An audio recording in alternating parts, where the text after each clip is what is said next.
Hello everybody and welcome back. As always, I'm Mateo311 and this is your channel for everything VR related. Today, we have a really exciting video because thanks to Vertigo Games, Maze Theory, and original developers Eidos Montreal, we're returning to a once familiar steampunk style world where we're practicing to become a master thief that inevitably gets caught up in some magical shenanigans. Thief VR Legacy of Shadow is the revitalizing of a classic stealth series, and I'm going to answer all the questions you might have about this title.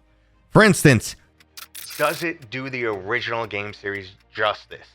Is this a good VR game, or is this just nostalgia? Is it noob friendly? If you've never tried the previous series, will you be able to just slide right in here and appreciate it? Or does it rely on you being a 90s child that played those games forever? On top of that, I have graphical comparisons for all different VR platforms, and my main goal is to explain this game to you guys as much as possible so you'll know without a doubt if it's the right type of game for you. Now there are of course links and timestamps if you want to skip ahead, but before we jump in, I do have to mention this is a sponsored video. The developers reached out to me and asked me to cover this game. But diving right into the basic information, I'm very happy to state that this game is available on all major VR platforms, and I've tested it on the Meta Quest 3, PlayStation VR 2, and PC VR. But we'll get back to platform comparisons later in the video. First, I just want to give you guys my overall impressions on this game, and it's kind of perfect for what it sets out to be. It's not the perfect game for everyone, but as someone who is one, not a fan of the stealth genre, and two, grew up playing the Thief games, the only stealth genre I ever played through because they tend to frustrate me and it's just not my style. Thief was the only one to ever suck me in, and playing this, memories came flooding back. They recaptured that gameplay perfectly, but now it's so much more immersive in VR. That's right, they took the original game, did it justice. Yes, it's still friendly to new people, and it's just so much better in VR because a stealth game like this, where you sneak around, crawl past people, make distractions, or get those stealth kills, it's just designed for VR, and this felt so good. They've not only replicated the experience from flat screen, but they've also made it better. The mechanics actually reinforce the immersion and vice versa. To give you an example, something like your lockpick tool, it's just enough to feel right, give you some haptic feedback and feel like you're actually picking a lock in VR and not be tedious and annoying. And it slows you down just enough that if there is a guard coming, it might cause you to panic and you'll struggle. So you're deeply immersed in this game at all times. Same for climbing. If you're climbing and treating it like a game, it's easy to slip. You won't notice that you didn't actually grab correctly. It's made like that on purpose. So the mechanics reinforce that you should really be sneaking around. You should really try to be careful.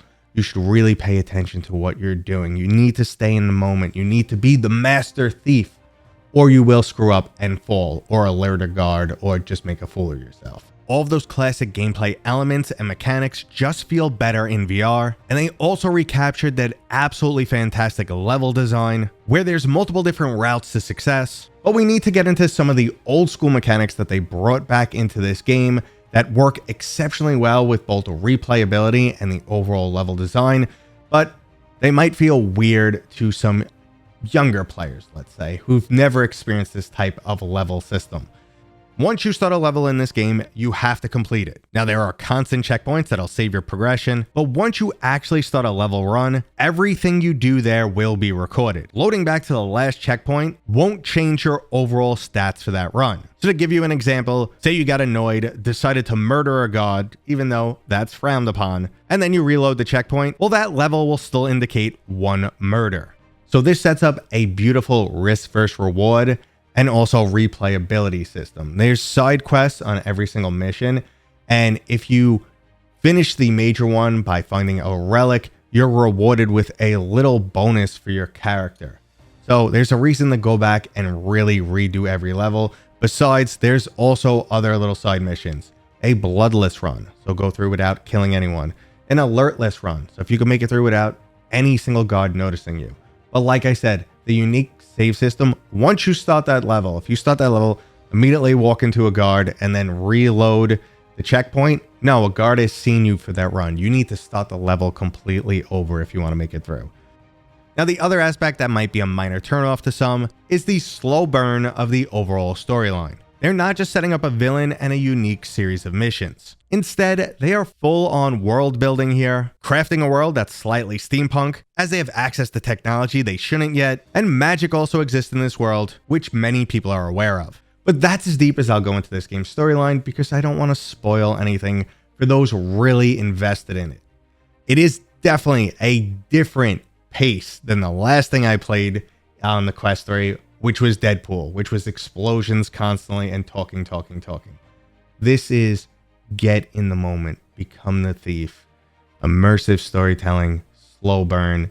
I think there's plenty of people out there who will appreciate it, especially anyone who played those original Thief games. And they even brought back your iconic Thief weaponry and tools. You have your trusty blackjack for sneaking up on people and knocking them out. As a last resort, it could also save your life in a sword fight. You'll also have that multi-shot bow, which packs everything from elemental to rope arrows, and you might even get a touch of magic to help you out. So as you can tell, I think this is a top tier game, and I am 100% convinced it's not just nostalgia talking. But on that note, they also nailed it. Not only immersively, tonally, and mechanically does this feel like an original Thief title, but they also brought back the original voice actor for Garrett, even though that's not the character you're playing in this game. Now, for those interested in graphical comparisons, yes, this game does look so much better on PC VR and the PlayStation VR 2. Now, it's definitely not an ugly game on the Meta Quest. In fact, it looks quite good. But the developers definitely took advantage of the extra power on a PlayStation 5 and PC VR. On those platforms, sneaking past someone actually felt like real life. Just hanging around, clinging to the shadows, and watching some firelight flicker off enemy soldiers, while you're doing your best to make sure you're not casting any shadows. If you have the option, I do recommend you try it on one of those platforms over the Quest 3. This is also one of the few games that I made sure to break out my OLED headsets for. Now, I tend to get questions if the PlayStation VR 2 adaptive triggers or head haptics ever improve the experience for me, but in truth, I rarely notice them when I'm playing. But right now, I just want to show off a little bit more gameplay and then give you guys my final thoughts. France, man.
Weapons away.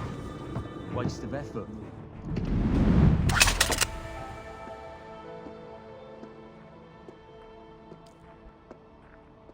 The city watch must solve problems. Still moving, still watching.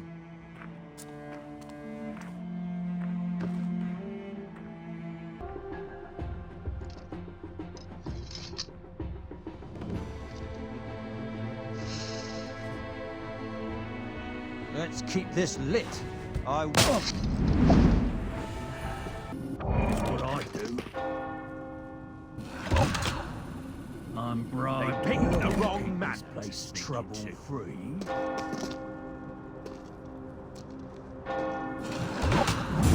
Weapons going away. That means someone's getting hurt.